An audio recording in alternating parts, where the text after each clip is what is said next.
So I wanted to say first thing about the maximum bones is that's a good feature, even though I don't use it much in EI. And yes, EI should automatically does it. Setting it to 5 is okay. I generally break it down to 3 because then you have less bones influencing something. So I believe in one of the skinning options is uh, that you do have a value. So the maximum influences are here. So EI was set to 5. So the maximum amount of bones affecting any vert here is 3. So it specifies the number of men weighted to influence for any given point.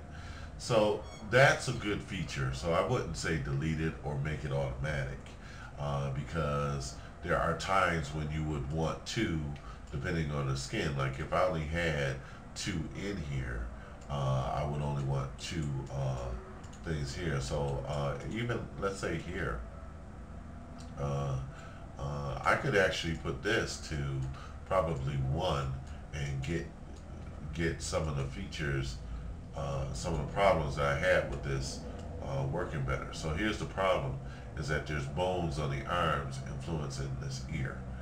Okay, as you can see it here. So let me show you again.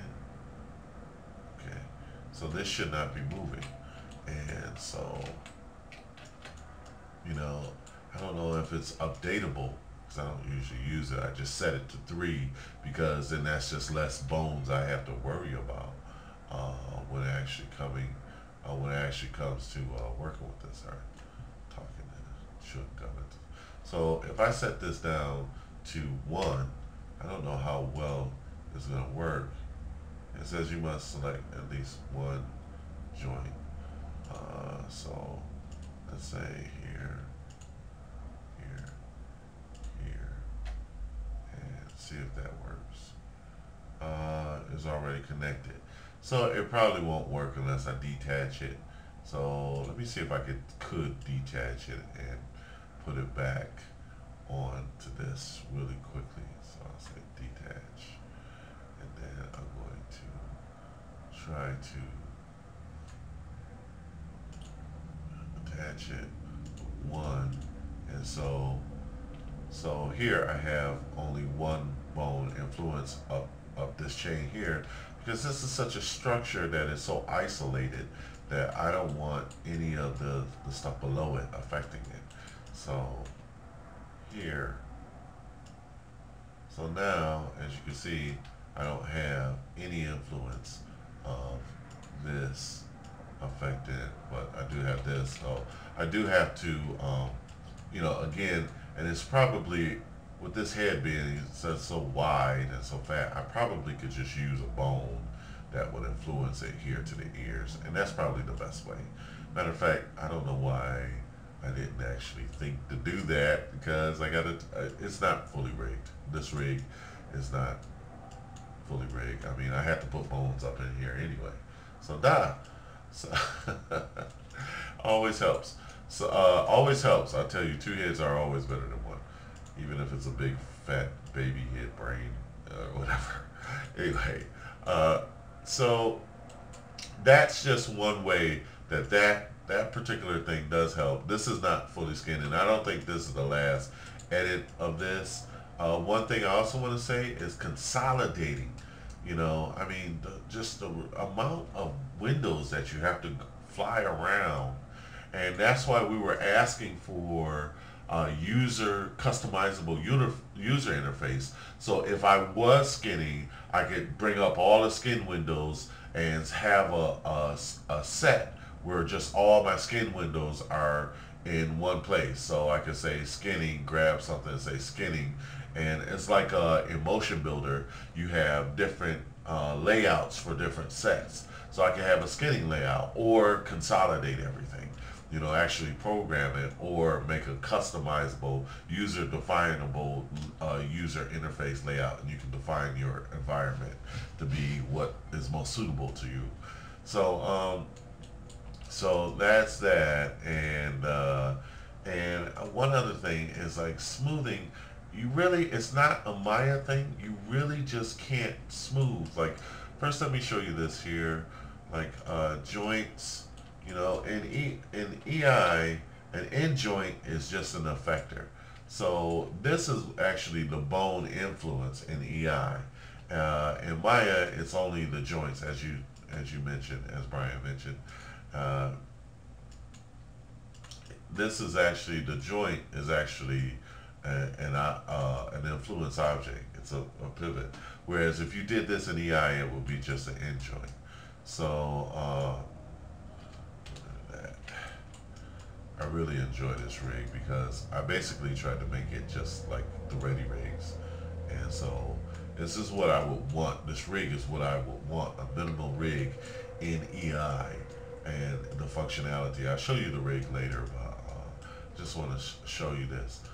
Anyway, go back to this, and here, as you can see, some of this stuff in here, you really, these are influence objects.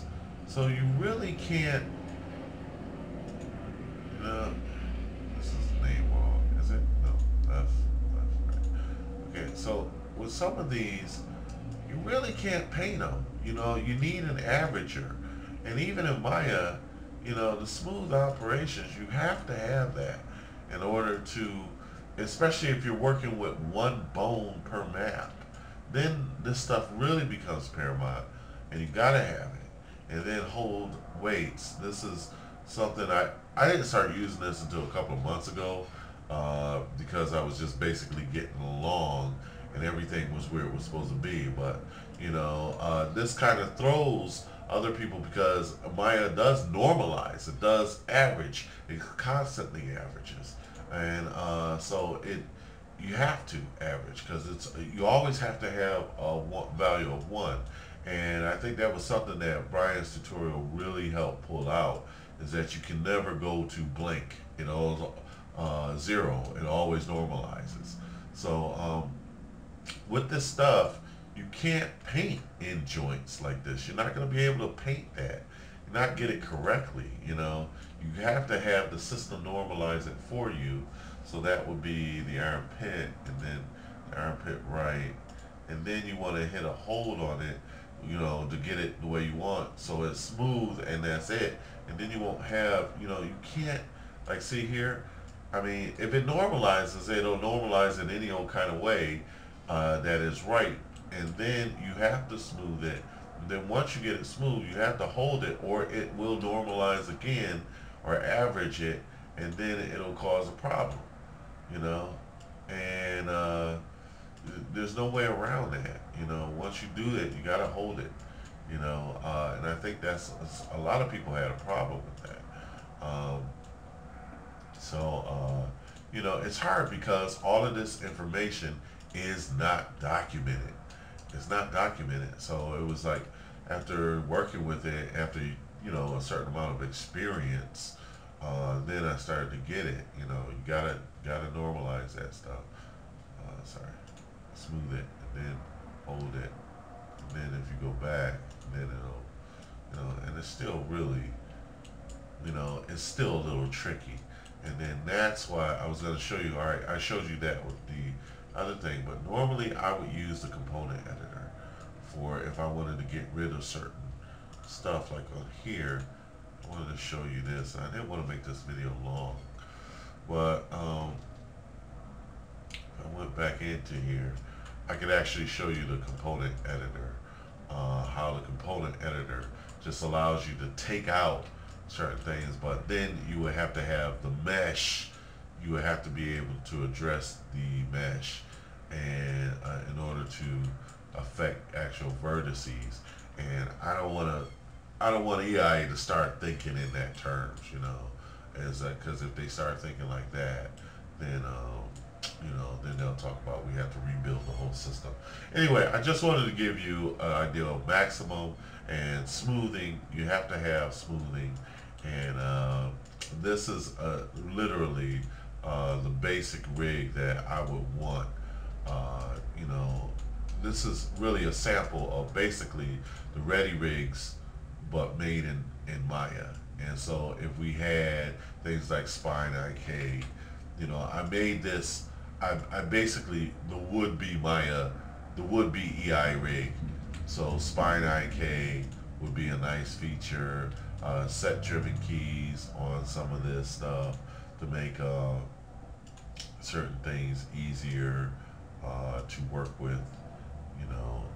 So those are just really some of the basic features that we could get away with, and basically I wanted to keep this very basic so that we could it's 2 in 1 here, it's 2 rotations.